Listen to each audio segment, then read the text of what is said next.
Hello students, करते हैं worksheet number 43 for class 10 science. Hindi medium में हम करने वाले हैं।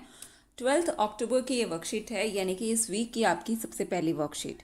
तो चलिए स्टार्ट करते हैं। हमारा चैप्टर जो है वो भी नया स्टार्ट हो गया है, तत्वों का आवर्त वर्गीकरण। यानी कि तत्वों को किस तरीके से वर्गीकृत किया गया है अभी तक। पहले किसी और तरीके से किया गया था और आगे आगे डेवलपमेंट होती गई और अपडेशन होती गई उसके अंदर, और अब जो है हमारे पास एक नया तत्वों का आवर्त वर्गीकरण है। तो करते हैं स्टार्ट, और धीरे धीरे हमें पता चलेंगी चीज़ें कि किस तरीके से तत्वों का वर्गीकरण पहले किया गया था। तो फर्स्ट ऑफ ऑल दिया हुआ है कि हमारे आसपास के जो पदार्थ हैं वो कई रूपों में उपस्थित होते हैं, जैसे कि तत्व हो गया, मिश्रण या यौगिकों के रूप में होते हैं। तत्व ऐसे पदार्थ हैं जो कि एक प्रकार के अणुओं से मिलकर बने हैं। यानी कि अगर हम सोडियम की बात करें तो तत्व जो है वो इसी के अणुओं से मिलकर बना हुआ है। सोडियम अगर हम बात कर रहे हैं तो सोडियम के सारे ही जो है अणु होंगे उसके अंदर।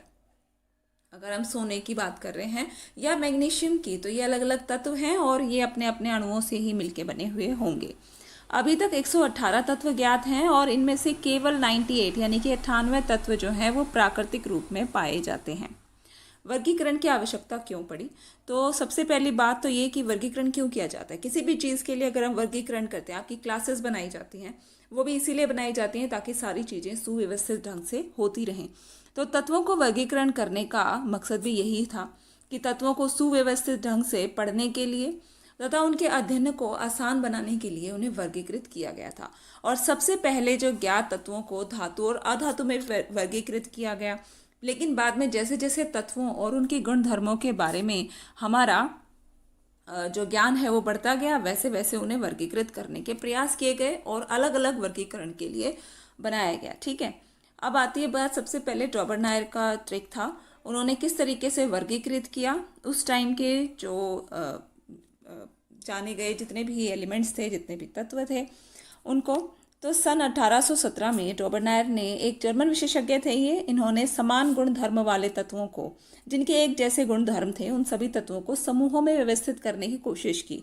और जब तत्वों को उनके बढ़ते हुए परमाणु भार यानी कि परमाणु भार के अनुसार जब उन्होंने क्रमवार लगाया तो 3 तत्वों के समूह उन्हें प्राप्त हुए, जिन्हें त्रिक कहा गया।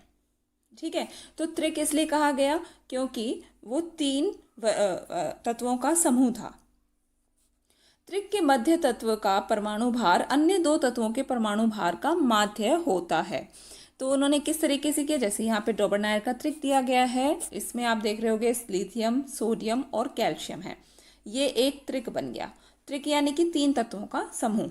अब इस त्रिक में क्या है, लिथियम का जो परमाणु द्रव्यमान होगा वो, और सोडियम का और कैल्शियम का, इन दोनों का जो परमाणु द्रव्यमान है वो इसके जो बीच वाला जो हमारा सोडियम है उसके द्रव्यमान के समान होगा। यानी कि अगर मैं देखूं कि जैसे कि इसमें एग्जांपल भी दिया गया है, लिथियम है, सोडियम है और पोटेशियम है, इनके परमाणु द्रव्यमान हमको दिए गए हैं। 6.9 जो है वो लिथियम का है, 23 जो है वो सोडियम का दिया हुआ है, और पोटेशियम का है 39। तो अगर हम लिथियम का यानी कि 6.9 और पोटेशियम का यानी कि 39.0 इनको ऐड करते हैं, इनको ऐड करने के बाद हमारे पास करीबन जो है ना अप्रोक्स जो है वो 23 ही आएगा। ठीक है, अगर हम उसको डिवाइड कर दें 2 से तो 23 जो होगा इसके आसपास रहेगा, और 23 जो है वो किसका परमाणु द्रव्यमान है, वो सोडियम का है। तो इस तरीके से जो समूह बने थे वो त्रिक कहलाए थे। इसके अलावा उन्होंने 2 त्रिक्स और बनाए थे ये वाले, और ज़्यादा तत्वों के लिए यह वर्गीकरण काम नहीं आया था। इसकी यही सीमाएं थी। ठीक है, तो सीमाएं क्या थी, डॉबरनायर उस समय तक ज्ञात तत्वों में केवल 3 त्रिक ही ज्ञात कर सके थे, इसलिए त्रिक में वर्गीकृत करने की यह पद्धति सफल नहीं रही थी। उसके बाद न्यूलैंड्स आए। न्यूलैंड्स का एक सिद्धांत उन्होंने दिया कि भाई वर्गीकरण हम इस तरीके से कर सकते हैं, और वो था अष्टक का सिद्धांत। अष्टक के सिद्धांत में उन्होंने किस तरीके से व्यवस्थित किया, न्यूलैंड्स ने क्या किया कि तत्वों को बढ़ते परमाणु भार के क्रम में व्यवस्थित किया। तो पाया कि प्रत्येक 8वें तत्व के गुण पहले तत्व के समान थे। इसकी तुलना संगीत के अष्टक से की गई तथा इसे अष्टक का सिद्धांत इसीलिए कहा गया था। उदाहरण के लिए जैसे कि यहाँ लिथियम और सोडियम जो हैं उनके गुण ये समान है इस वाले समूह में। है ना। तो उन्होंने किस तरीके से व्यवस्थित किए, उन्होंने ऐसे समूह बनाए जैसे कि म्यूजिक में होते हैं अष्टक, सा रे गा मा पा द नी। ओके, तो इस तरीके से उन्होंने अपने सिद्धांत में इन तत्वों को वर्गीकृत किया था। लेकिन इसकी भी कुछ सीमाएं रही, और सीमाएं भी क्या रही कि यह नियम केवल कैल्शियम धातु यानी कि हल्के तत्वों तक ही लागू होता था, आगे के तत्वों के लिए नहीं हुआ। नए तत्वों के गुण इस सारणी से मेल नहीं खाते थे, यानी कि बाद में जो डिस्कवर हुए उनके जो गुण थे वो इस सारणी में फिट ही नहीं बैठते थे।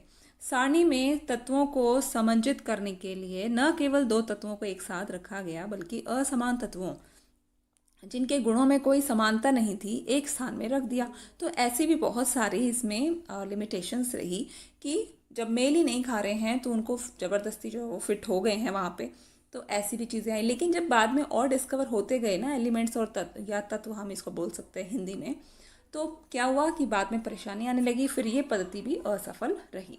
अब आगे बढ़ते हैं, हमारे 5 क्वेश्चंस दिए गए हैं, इन्हें देख लेते हैं क्या करना है। सबसे पहला जो प्रश्न है, तत्वों का वर्गीकरण करने की आवश्यकता क्यों थी। तो तत्वों के वर्गीकरण करने की आवश्यकता भी हमने डिस्कस किया कि तत्वों को व्यवस्थित ढंग से पढ़ने के लिए और उनके अध्ययन के लिए उन्हें वर्गीकृत करना बहुत ज़रूरी था। इसके अलावा एक समूह के एक तत्व के गुणों के द्वारा उनके अन्य तत्वों के गुणधर्मों का भी पता चल सके, इस वजह से भी इनको वर्गीकृत किया गया। प्रश्न नंबर 2 कहता है, ऐसे 3 तत्वों के नाम लिखो जो डॉबरनियर के त्रिक दर्शाते हैं। तो डॉबरनियर का त्रिक अभी हमने पढ़ा, तो आप यहाँ से इसका आंसर लिख सकते हैं। एग्जाम्पल में आप इसको एक्सप्लेन करेंगे कि सोडियम, लिथियम, सोडियम और पोटेशियम, इनके द्रव्यमान किस तरीके से बीच वाले जो एलिमेंट है, तत्व है, उसके द्रव्यमान के माध्य का आता है। ठीक है, अगला जो प्रश्न है वो कहता है कि भाई आपको न्यूलैंड्स ने तत्वों को 8 तत्वों की क्षितिज पंक्तियों में विभक्त किया था। तो इसमें आप सत्य बताएंगे कि असत्य। तो क्षितिज पंक्तियां दी गई थी, उन्होंने म्यूजिक के यानी कि संगीत के अष्टकों का इस्तेमाल करके उस तरीके से एक समूह बनाए थे, तो ये सत्य रहेगा। 4th है, न्यूलैंड्स के अष्टक नियम की 2 सीमाएं बतानी हैं। तो यह नियम केवल कैल्शियम धातु तक यानी कि हल्के तत्वों तक ही लागू होता है, और नए तत्वों के गुण इस सारणी से मेल नहीं खाते थे। इस तरीके की कुछ सीमाएं थी। अगला जो प्रश्न है, क्या नीचे दिए गए तत्वों के समूह डॉबरनियर के त्रिक के रूप में वर्गीकृत किए जा सकते हैं। फॉर एग्जाम्पल यहाँ दिए हुए हैं सोडियम, सिलिकॉन एंड क्लोरीन, इनके परमाणु द्रव्यमान भी यहाँ पर दिए गए हैं। तो आप इसे किस तरीके से करेंगे, पहले आप इसकी एक्सप्लेनेशन लिख देंगे। सोडियम, सिलिकॉन और क्लोरीन। सोडियम का जो परमाणु भार है वो हमें यहाँ गिवन भी है, दैट इज 23, और सिलिकॉन का 28 होता है। इसी तरीके से क्लोरीन का 35 होता है। अगर हम इन दोनों को ऐड करके इनका माध्य निकालें, तो ऐड करने के बाद इसे 2 से डिवाइड करेंगे हम, तो यानी कि ये 29 के करीबन आएगा। ठीक है, 29 के अप्रोक्स आएगा, इसका मतलब सिलिकॉन के पास ही है ये। तो इसका मतलब तो ये डॉबरनियर त्रिक होना चाहिए, लेकिन ऐसा नहीं है। हम इसमें लिखेंगे कि ये डॉबरनियर त्रिक का समूह नहीं बन सकता। किस वजह से, क्योंकि इसके अंदर जो हमें तत्व दिए गए हैं, ये सोडियम, सिलिकॉन और क्लोरीन, वो एक ही समूह के नहीं हैं। क्योंकि सोडियम जो है वो एक धातु है और सिलिकॉन एक उपधातु है ना, और क्लोरीन जो है वो एक अधातु है। इसका मतलब ये एक ही ग्रुप से तो नहीं हो सकते, तो आप इसमें कारण यही देंगे। अगला जो इसमें पॉइंट दिया है बेरिलियम, मैग्नीशियम एंड कैल्शियम के लिए, उसमें हम लिखेंगे कि बेरिलियम का जो परमाणु भार है वो 9 है, मैग्नीशियम का 24 है और कैल्शियम का बच्चों 40 है। अगर हम इनको ऊपर और नीचे वाले को ऐड करते हैं तो बीच वाले का आना चाहिए, है ना।